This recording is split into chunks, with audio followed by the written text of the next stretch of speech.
Hi everyone, I'm Amy Hirth. I'm filling in here for Reinhard Kate, and this is the Ripple Drop. We're here at Swell, which is our annual event taking place in beautiful Singapore. We've got more than 600 incredible guests, and I'll be talking to a few of them, so stay tuned.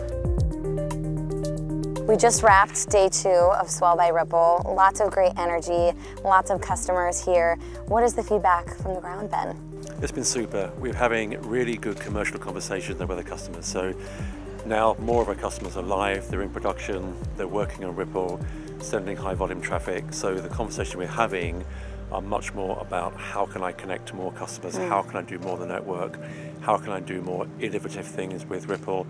Great conversations also about on-demand liquidity and really making that liquidity problem go away through innovative use of Ripple and XRP. That's outstanding.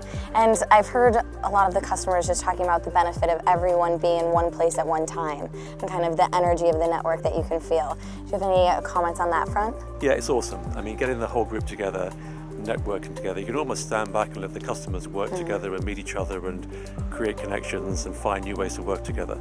And really, I find getting people together in this wonderful location really lifts the energy and lifts the kind of good feeling around being part of Ripple, be more than just a customer of a leading fintech innovation company, but also being a member of a movement, a member of a new way of doing things, new way of working together.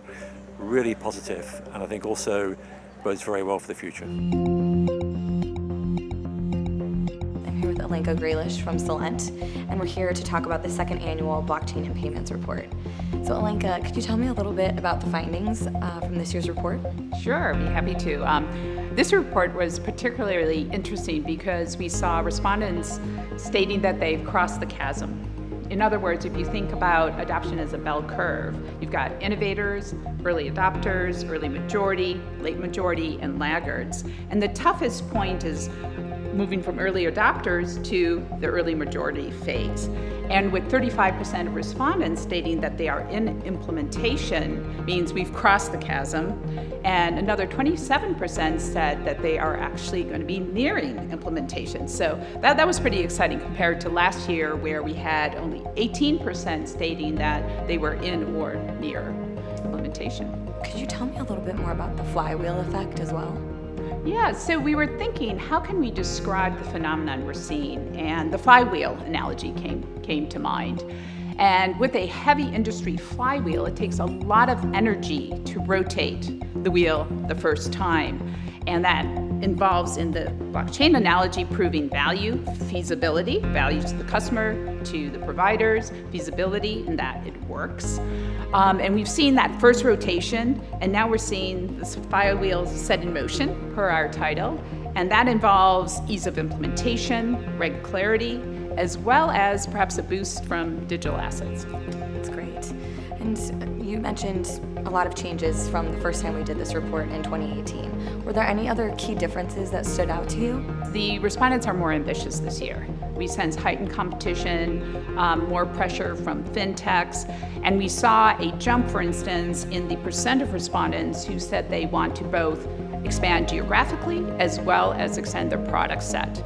And that jumped 50% from 21% of the total to 31%, which is quite a big jump. We also saw that the majority of early adopters were those with geographic ambitions at 41%. So I think that's pretty telling as to what the respondents are wanting to do this year over last year where those percentages were lower. So you're really a pioneer. You're one of the first to use on-demand liquidity over RippleNet. And I would just love to hear a little bit more about how that impacts your global network of freelancers. RippleNet's been great because it helps us pay faster 24/7 to some of the most challenging corridors that offer some of the greatest opportunity, like the Philippines. And when you start taking into consideration different holidays, our holidays, their holidays, bank days, their bank days, things get really slow. And this is a region where there's a tremendous amount of opportunity, but there's also a tremendous amount of complexity and a tremendous amount of need. So if someone's making $250 for that week and that's their salary, they need that money. And if we have 5,000 people to pay, we have 5,000 people that need that money. So working with Ripple has helped us get it there faster and without the constraints of the long weekend, either ours or theirs. That's been really, really impactful to our business. Yesterday you were on stage here at Swell. You mentioned InstaPay and how that's impacted your freelancers as well. Well, anyone who's sent payments over digital assets, it's whether it's straight peer-to-peer or through RippleNet the way we do. I mean, it's amazing when it doesn't matter what day it is, it just works. And you're like, I just sent you this, and it's there. It's been an amazing way to send money to our customers, and not having the constraints, and being able to take care of people's needs and show them a result right away, because our business doesn't stop.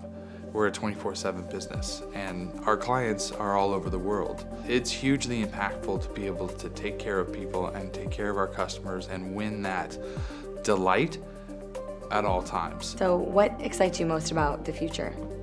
What's exciting is that we just got notifications of RippleNet upgrade to InstaPay and Pay to Card, which are two additional features. One, it makes it even faster to go through RippleNet to get to our recipients. It's something that we've been excited about, and now it's available. I think that feature is going to be one of the, if not the most impactful features for RippleNet in that region.